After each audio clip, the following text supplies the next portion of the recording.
Hello everyone, welcome to the channel just reasoning. कैसे हैं आप लोग? I hope you guys are doing well. और मैं भी बिल्कुल ठीक हूँ।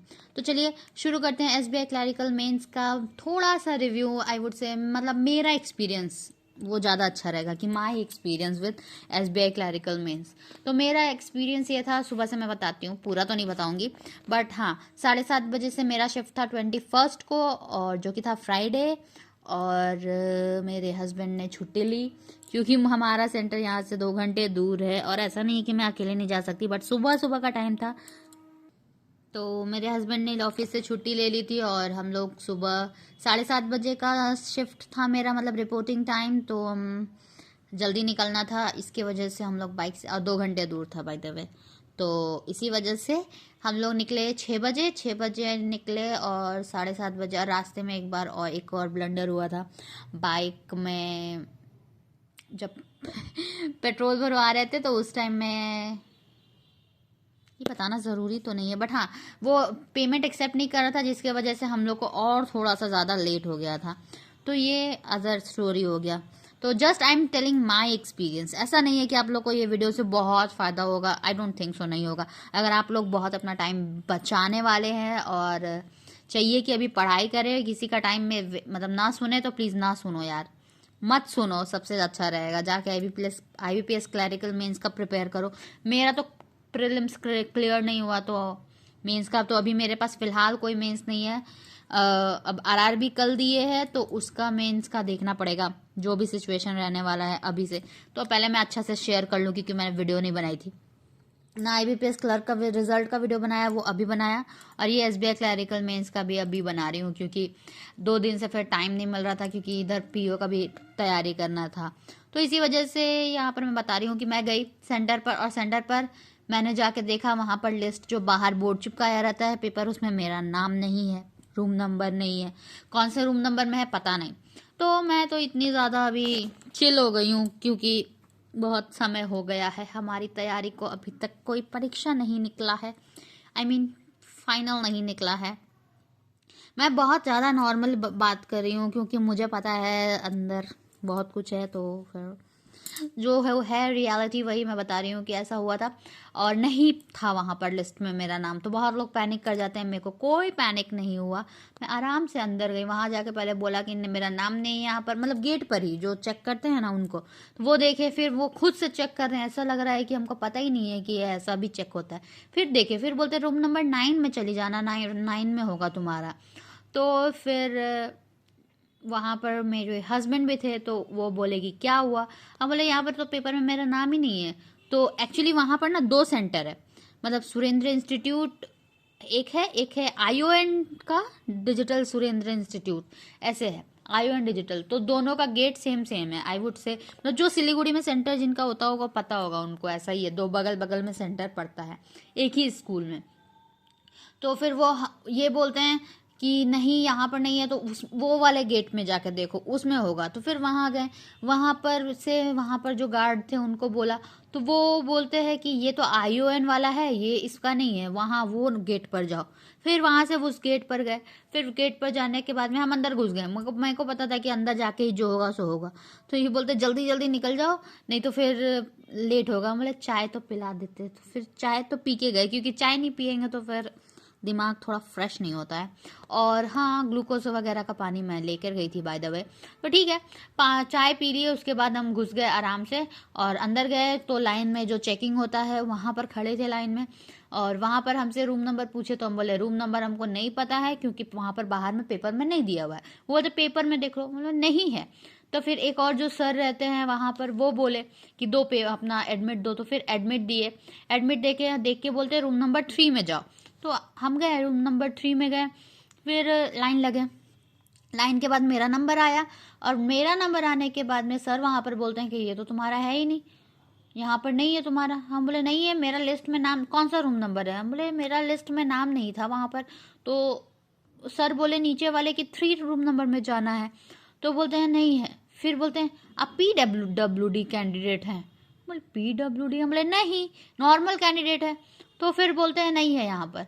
फिर वहाँ से बगल में एक और सर थे, फिर उनको जाके बोले, फिर वो चेक करके आए, बोलते हैं इस यहीं पर है। ये सब मेरे साथ हो रहा था एग्ज़ाम देने से पहले, बट हम बहुत चिल थे, बहुत ज़्यादा। अभी हम बोल रहे हैं कि चिल थे, उस टाइम का नहीं बता सकते, क्यों बताएं। तो ऐसा सिचुएशन था। फिर वहाँ पर जा गए, वो बोले नहीं इसी में है। फिर जब वो हम सर से सामने बोले तो फिर वो मेरा इन्विजिलेटर जो थे वो चेक किए, मेरे को अटेंडेंस किए, क्योंकि बस 5 मिनट में भी बचा हुआ था इतना सब। और वॉशरूम में भी बहुत लाइन, बहुत ख़राब वॉशरूम होता है यहाँ का, क्या बोलूँ मैं। तो ऐसा था।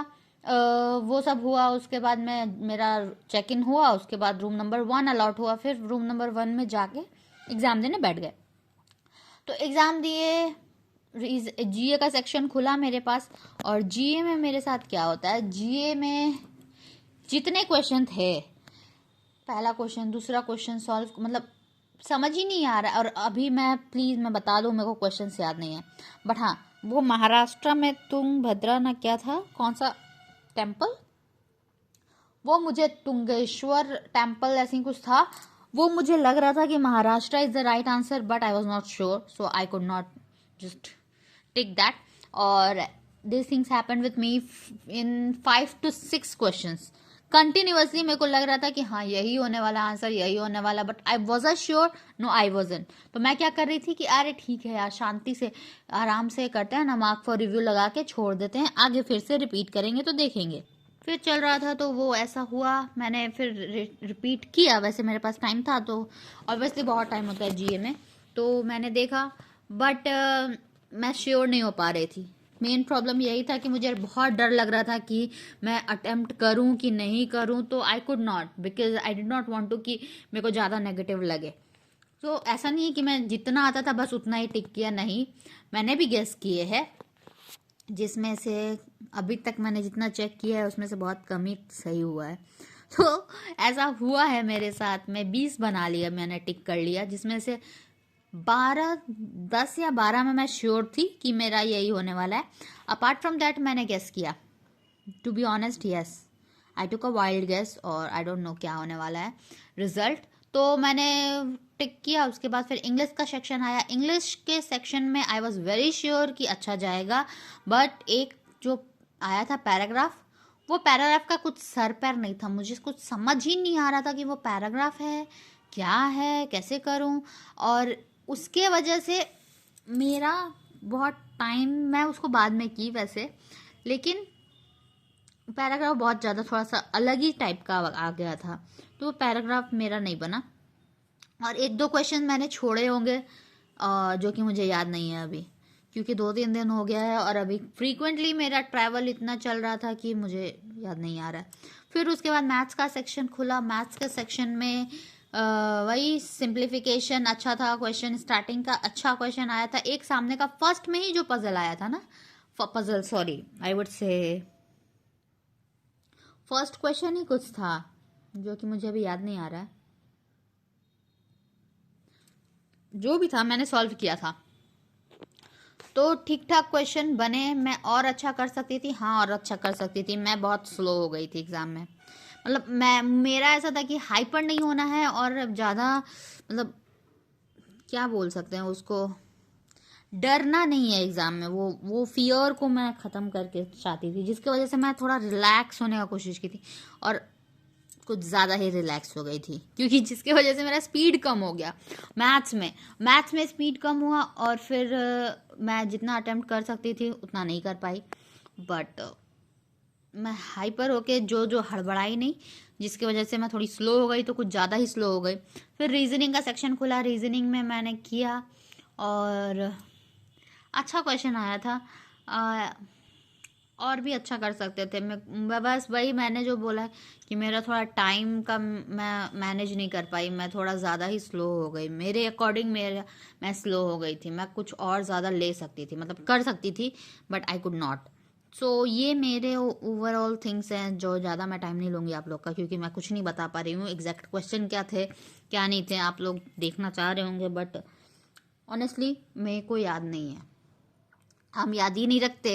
एग्ज़ाम ख़त्म हुआ बस मेरा ख़त्म, रीज़न बीइंग बहुत स्ट्रेस हो जाता है। फिर एग्ज़ाम दे के निकले और फिर घर आए, उसके बाद यही था मेरा पूरा एग्ज़ाम। और फिर क्योंकि आरआरबी का पीओ था, मैंने फिर सोचा कि 2-3 मॉक लगा लूँगी, तो वो तो हुआ ही।